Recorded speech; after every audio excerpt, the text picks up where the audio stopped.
Victoria Emerton, and today I'm delighted to be joined by Dr Manjula Meda, Consultant Clinical Microbiologist at Frimley Health NHS Foundation Trust and Chair of the Healthcare Infection Society. Manjula, welcome to this podcast. Thank you, Victoria. So Manjula is going to be giving a presentation at Healthcare Estates, and the title of that is Establishing the First Water-Free ITU in the UK, and that will be delivered on the Engineering for Resilience Theatre within the exhibition on the 21st of October. So we're going to be talking a bit about that presentation today. So first of all, what impact does the built environment have on preventing healthcare-associated infections? Thanks, Victoria. So the healthcare built environment is very critical in preventing healthcare-associated infections. We've all just lived through the COVID-19 pandemic, and we know how poor ventilation in healthcare settings can contribute to the transmission of viral infections like COVID and flu. With well-designed ventilation systems, we can prevent not just viral infections, but a whole number of other bacterial and fungal infections as well. But apart from ventilation systems, there are specific risks to very vulnerable patients that we have in hospitals from water, from wastewater, and from surfaces and fittings. And all of these, we are gaining a lot of understanding around how these transmission events occur from water or wastewater, or for example, an ill-fitted tap, which can be harboring huge numbers of bacteria, which will transmit to vulnerable patients. And all of these, as we know, are components of the healthcare estates. And hence, it's critical to get our designs right so that we future-proof our hospitals against current and future infection threats. Yes, and of course, the population in a hospital is very vulnerable, aren't they? So super important to minimise any potential for infection. So what is the biggest infection threat we face today, and how does the healthcare estate sector help in preventing it? What can be done? So as we know, we've been using antibiotics for all kinds of infections. If you go to the GPs, often you're prescribed antibiotics. And not just in the UK, but globally, we have relied on antibiotics for a number of years and somewhat overused and misused them to a certain extent. And also, in parallel to that, there's been a reduction or a slowing down of invention of newer antibiotics that we can use, which means that the bacteria that we now have circulating, especially in our hospitals, are resistant to most of the commonly used antibiotics. So in healthcare settings, where there is widespread, where we use broad spectrum antibiotics, that are basically the last resort antibiotics for infections in our very vulnerable patients, what they're doing is that they're selecting out more and more resistant bacteria in patients' guts. So we carry like an Amazon forest of bacteria in our GI gastrointestinal systems or in our gut. And what happens when we use bacteria antibiotics is that these bacteria most of the bacteria will be eliminated, but some bacteria will survive. So these are the bacteria that will be resistant to those antibiotics that we are using. And as you begin to use more and more broad spectrum antibiotics, patients' guts will be left with more and more resistant bacteria. And when these patients then go to use the toilet or when they wee, these antibiotics will be secreted, almost 80 to 90% in some cases can be secreted in their wee or poo. And so into your drainage systems are going all these tons and tons of antibiotics, which are very broad spectrum agents. Also, what's going into our drainage systems are these very resistant bacteria. And our drainage systems, we've not looked at designing our drainage systems for the last 50 odd years. There's been no difference in how we've been designing drainage systems in healthcare for more than 50 years. And these drainage systems act as the perfect incubator because they've got these super resistant bacteria. They've got all the antibiotics going down there. And then we throw chemicals and disinfectants and chemotherapeutic agents. All those go into the drainage systems as well. And so they act as the perfect incubator, as you know, from Darwin's theory of evolution, for more and more resistant bacteria. I think even bacterial resistant mechanisms that we don't probably recognize currently being developed in our drainage systems.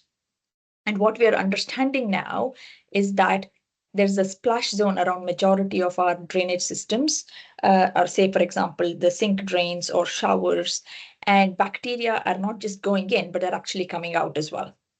So as they come out, they're contaminating patient's environment. So there may be a toothbrush that's laid on the sink, or there may be a patient's nebulizer that's being washed in a sink, or there may be a jug of water that is being collected for a patient in a sink, but they may be left too close to a drain where all these nasty bugs are.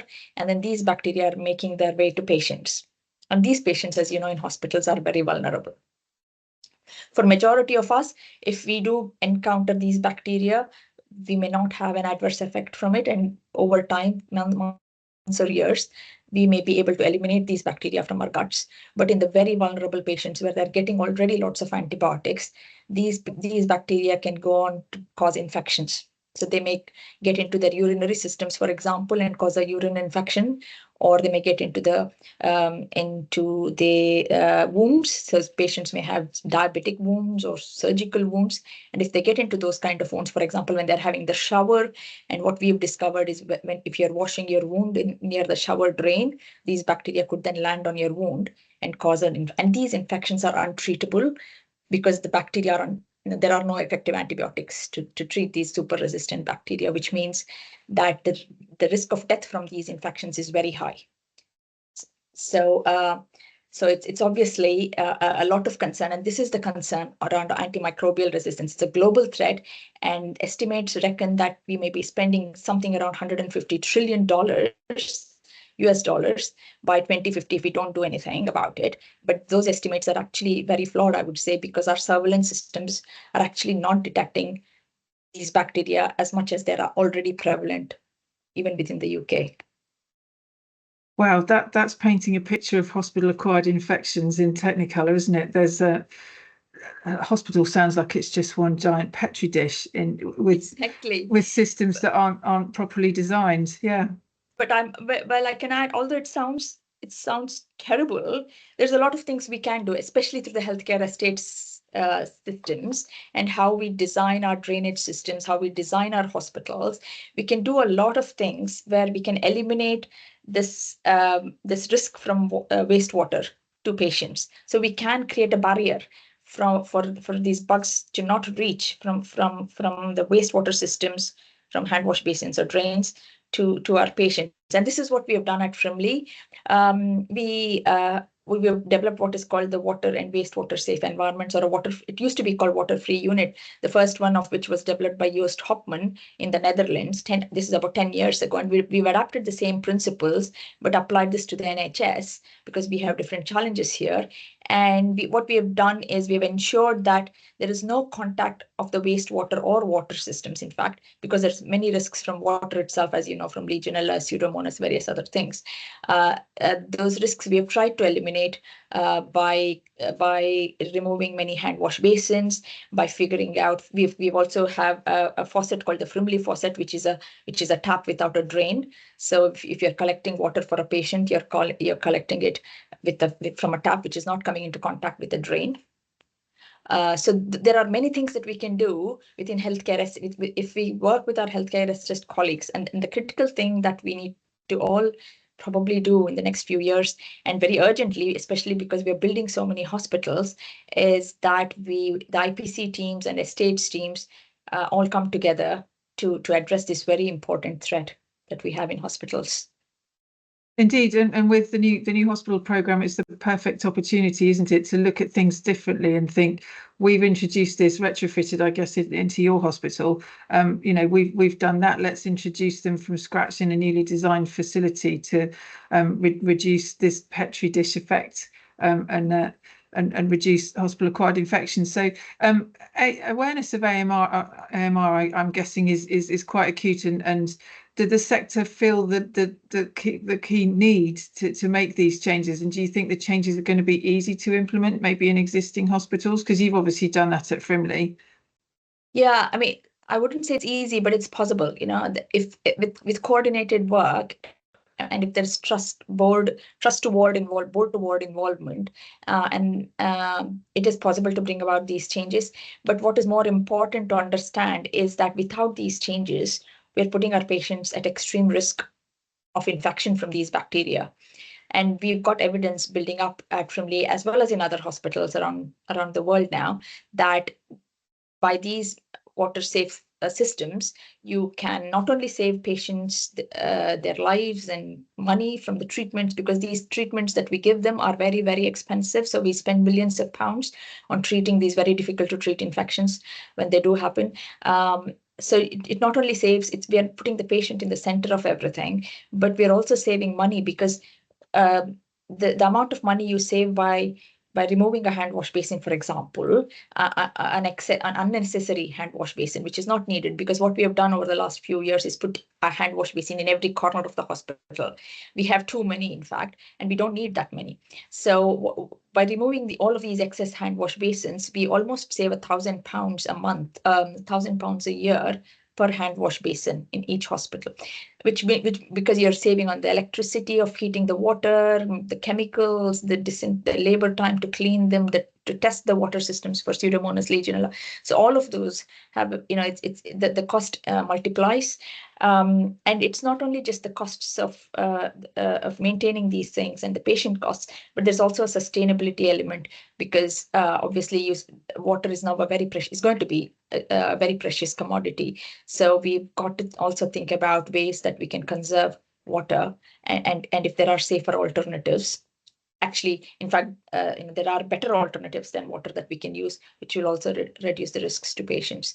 So there are multiple things that we can do. And in fact, within the healthcare infection societies, we've recently announced the formation of a group called the Built Environment Infection Prevention Initiative, which is a cross-sector task force dedicated to embedding infection prevention principles into the design and construction and operation of healthcare settings. And we would encourage all of you listening to this to please join this initiative, because there's a lot of work to be done in raising awareness both from the public to the patients to clinicians on the risks of AMR within the healthcare environment, and how urgently we need to bring about these changes in our NHS hospitals to combat this threat. There's a huge amount to discuss, isn't there? And this topic feeds perfectly into the overarching theme for healthcare estates this year, which is prevention is better than cure.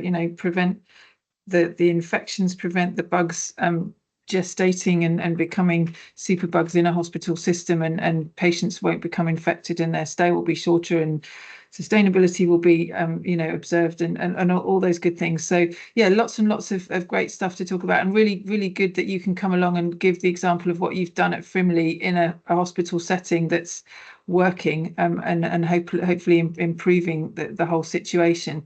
So I'd encourage everyone to come along and listen to Manjula's presentation at Healthcare Estates. As I said, it's happening on the 21st of October, that one. Thank you so much for your time today. It's been really interesting to talk to you, and great to think that you can teach your peers what you're doing and they can make those improvements in their hospital settings and their new hospitals. And that's what's fantastic about having an event where everyone comes together to learn from each other. So just to remind everybody that the conference programme for the conference and the theatre programmes is live on the Healthcare Estates website. Registration is also open, and the website address is www.healthcare-estates.com. Thank you again for your time today, Manjula, and we'll see everyone on the next podcast. Thanks, everyone.